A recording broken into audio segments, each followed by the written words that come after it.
तर आमदार अमोल मिटकरी यांनी विखेंच्या कारभारावर नाराजी व्यक्त केली आहे। शेतकऱ्यांसाठी 2 दिवस झाले फोन करतो, पण राधाकृष्ण विखे पाटील यांचा फोन बंद येतो असं मिटकरी म्हणाले। त्यांच्या पीएना कॉल करून सुद्धा प्रतिसाद न मिळाल्याचा दावा मिटकरी यांनी केला। विखे अकोल्याचे पालकमंत्री आहेत, प्रतिसाद न मिळाल्यामुळे खंत व्यक्त करतो असं अमोल मिटकरी यांनी म्हटलंय। त्यांनी ट्विट करत आपली खंत व्यक्त केली आहे। विखे साहेब, तुमचा कॉल लागत नाही। भाजपचे 4 मंत्री बिनकामाचे, अमोल मिटकरींचं वक्तव्य।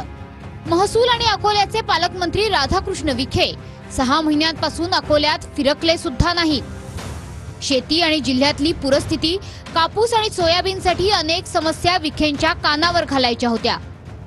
सकाळी पर्सनलवर कॉल केला, तो नंबर डायव्हर्ट असल्यामुळे कॉल त्यांच्या राहत्या घरी लागला। नंतर विखेंच्या दुसऱ्या नंबरवर आणि निवासस्थानावर कॉल केले, पण प्रतिसाद मिळाला नाही। विखेंचे पीए आणि ओएसडी यांनाही कॉल करून पाहिले, पण तिथेही कोणताही प्रतिसाद मिळाला नाही। विखेंप्रमाणेच गिरीश महाजन, रवींद्र चव्हाण, सुरेश खाडे हे मंत्री काहीच कामाचे नाहीत असं मला वाटतं।